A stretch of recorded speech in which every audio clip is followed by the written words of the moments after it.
मेरा नाम अखिलेश पांडे है। मैं अधिवक्ता हाईकोर्ट लखनऊ का रहने वाला हूँ। रहता रानीपुरा गोंडा में प्रकरण था। 467 मुकदमा लिखा गया था। एक पूरी फैमिली रानीपुरा जानकी नगर में रहने वाली फार्मा कंपनी नाम से कंपनी चला रही थी। पूरे परिवार मिलकर सदस्य में संगठन उनका पैसा इन्वेस्ट करने के लिए बोला गया था। हम लोगों ने पैसा इन्वेस्ट किया। 1 साल से हम लोग उनका पता कर रहे थे, मिला था।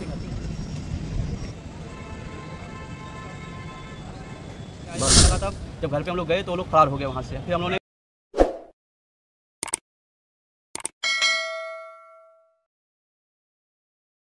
फर्जी फार्मा कंपनी के नाम पर करोड़ों की हेराफेरी, पीड़ितों ने लगाई एसपी से न्याय की गुहार। गोंडा में फर्जी फार्मा कंपनी बनाकर करोड़ों रुपए की ठगी का मामला सामने आया है। शुक्रवार 2 बजे पीड़ितों का एक समूह पुलिस अधीक्षक कार्यालय पहुंचकर और एसपी को प्रार्थना पत्र देते हुए न्याय की गुहार लगाई।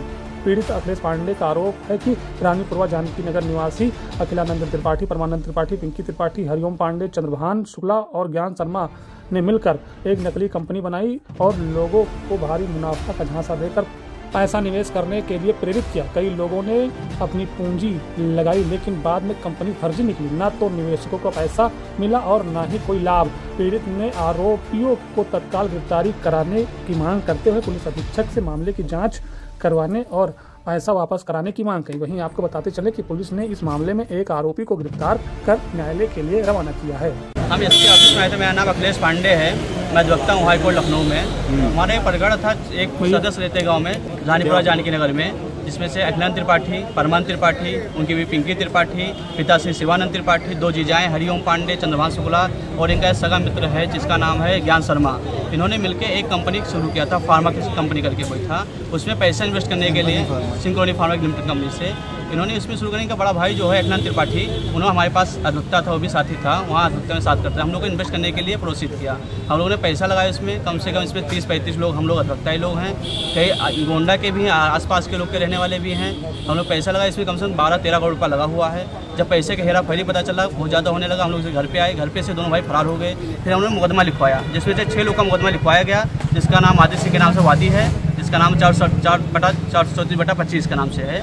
बाकी वो लोग का मुकदमा न लिखा गया। यहाँ पर हम लोग ना मुकदमा लिखा जा रहा है, ना हमको गिरफ्तार किया जा रहा है। कल विवेचक साहब हमारे जो थे, उन्होंने शुभम दुबे जी हैं, उन्होंने उनमें से 2 लोगों को गिरफ्तार किया, पिंकी त्रिपाठी को, परमानंद त्रिपाठी को। पिंकी त्रिपाठी को रात में पैसा कौड़ी पाके अपना समझौता करके उसको छोड़ दे रात में, जो कि मुख्य आरोपी, उसके अकाउंट में पैसा ट्रांसफर किया गया है। और जब हम लोग सुबह विवेचक साहब से पूछने गए तो उन्होंने कहा कि मैं तारीख देख के गिरफ्तार करता हूँ, ऐसे गिरफ्तार नहीं कर सकता हूँ। जिसके पास जाना हो जाइए, अपने हिसाब से हम काम करते हैं। हमने बताया कि हम लोग अधिवक्ता हैं, इसी जब पीड़ा से हम लोग गुजर रहे हैं, सारी चीज़ें बताएं उनको। फिर भी ना उस पर कोई कार्रवाई, इसलिए हम इसी प्रकरण में हम एसपी साहब से मिलने आए थे। इनसे बताया गया है, इन्होंने आश्वासन दिया है गिरफ्तार किया जाएगा उनको। 1 हफ्ते किया जाए। आप लोग इसको प्लीज़। फार्मा कंपनी का काम था, सिंक्रोनी फार्मा लिमिटेड कंपनी से एक फार्मा था उसका। क्या कहा था उन्होंने? उन्होंने कहा था दवाई पैसा इन्वेस्ट करिए, हम दवाई मतलब बना के बेचते हैं, आपको प्रॉफिट देंगे। इससे पहले आपने पड़ताल नहीं की थी वो फार्मा? नहीं, पड़ताल किया गया था। उन्होंने हम लोग को सर्टिफिकेट दिया था लेबर डिपार्टमेंट का। इसका जांच करने के बाद पता चला ये फर्जी दिया गया था हम लोग को। बाकी उसमें उनका भाई जो था, उन्होंने हमको दवाइयों का रसीद, कभी हर मेडिकल, हर डॉक्टरों का नाम, उनका लिस्ट, सब चीज़ देता रहता था। जब बाद में दिवेचना होने लगी, खरीदते जाए तो फिर वहाँ से ये गिफ्ट जो मिलता है वो भी लाके सबको बांटते थे कि ये मेरा दवाई का काम हो रहा है। हम लोग को हो गया 1 साल कम से ये प्रॉडक्ट चलते हुए, प्रॉफिट कुछ नहीं मिला था हम लोगों को।